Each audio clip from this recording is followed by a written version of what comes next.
Olá pessoal, tudo bem? Meu nome é Leandro Benício, né?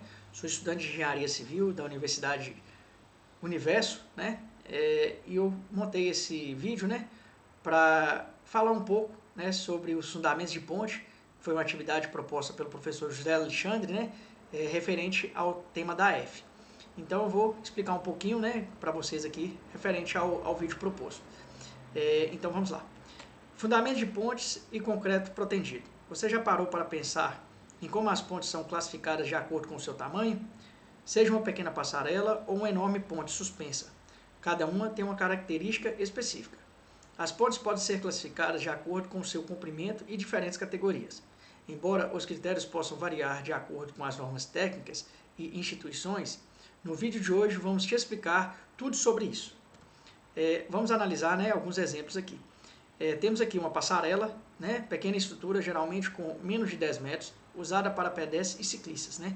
Temos aqui também pontes curtas, né, com comprimento entre 10 e 50 metros, geralmente usadas para travessias de pequenos rios e estradas.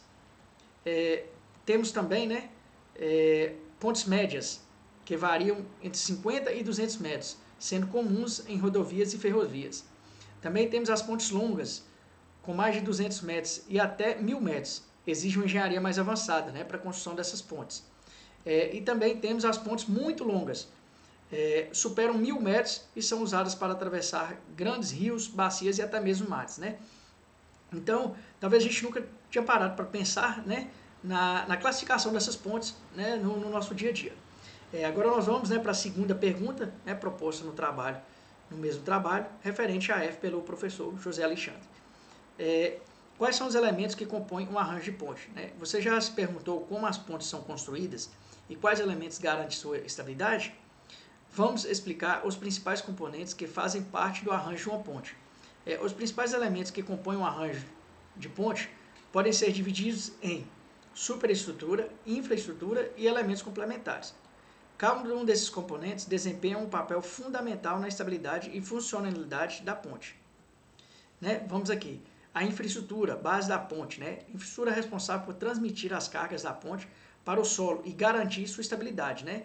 Temos aqui a fundação, né? A base que sustenta toda a ponte, podendo ser rasa, sapatas ou profundas estacas e tubulões. A fundação é essa parte aqui, né? A parte 6, né? Tá aqui a parte 5, isso aqui seriam as sapatas, né? Então tá. Aqui nós temos os pilares, estruturas verticais, que compõem o tabuleiro e transferem a carga para a fundação. Esses pilares aqui, né, que transferem a carga para a fundação. Né? E também temos os encontros, né, da ponte, que fazem a transmissão entre a estrutura e o solo, né, que são esses encontros aqui, ó, que fazem essa transição. Também temos, né, superestrutura, parte visível da ponte. Né? A superestrutura é a parte da ponte que suporta o tráfego de veículos e pedestres. Né? Temos o tabuleiro, a superfície da ponte onde ocorre o tráfego. Pode ser feito de concreto, aço ou madeira, né? Que é essa parte aqui do tabuleiro, né? É o encontro. Então, temos aqui também vigas e laje, né? Que é a laje e as vigas. Né? Estrutura horizontal, que sustenta o tabuleiro e garante a rigidez da ponte. Também temos os apoios, né? Que permite a dilatação térmica da estrutura e absorve os impactos. Estruturas e suportes, né? Que inclui cabos estatais e torres de ponte que estaqueiam e distribuem as forças. Temos também, né, os elementos complementares, né, que finalizam, né, o corpo da ponte, né, pode-se dizer assim. Além da estrutura inicial, os pontes podem ser elementos adicionais, como guarda-corpo e barreira de proteção, que são esses aqui, né, o guarda-corpo e a barreira de proteção, né, principalmente ali para pedestre, né, que traz uma segurança maior. Temos a junta de dilatação, que é essa imagem aqui, né, que é muito importante porque evita que a ponte trinque, né, apresente fissuras ao longo do tempo. A drenagem, né, que é o sistema de escoamento da água de chuva e evita o acúmulo sobre o tabuleiro. Essa drenagem também é importantíssima, né, porque evita que a chuva empoça e traz poças de água, né, ao longo da vida da ponte. E também temos a sinalização e iluminação, né, que é importantíssima aí pelo tráfego, né, da via. Então a gente precisa né, das faixas, né, quanto ao trânsito de veículos, né, e a iluminação, né, para ambas as partes, tanto os veículos, tanto os transportes, né, pedestres. Então agora, né, nós vamos aqui para a terceira e última pergunta, né, proposta pelo professor José Alexandre. Qual o principal objetivo do concreto protendido e como ele se compara ao concreto armado em termos de custo e resistência, né? Você sabia que é possível construir pontes e prédios com estruturas mais leves e resistentes? Isso é possível graças ao concreto protendido, né? Hoje eu vou te explicar o que é o concreto protendido, como ele se compara ao concreto armado e quanto vale a pena utilizá-lo, né? Nós temos aqui duas imagens, né, de lajes que estão com o concreto protendido. O concreto protendido é o tipo especial de concreto reforçado, onde aplicamos força no aço antes de receber a carga da estrutura. Isso reduz fissuras e permite vãos maiores. O principal objetivo do concreto protendido é aumentar a resistência à tração do concreto, reduzindo a formação de fissuras e permitindo a construção de estruturas mais esbeltas e com maior capacidade de carga. Isso é alcançado aplicando tensões prévias em aço de esforço antes das aplicações das cargas extremas, compensadas em tensões de tração e surgir ao longo das cargas. Vamos analisar, né, montei um gráfico aqui, né, uma tabela, para mostrar, né, a diferença entre as características do concreto protendido e o concreto armado, né? Nós temos aqui a resistência permite maior vão de cargas, né, com concreto protendido, e com concreto armado seria menor resistência, né?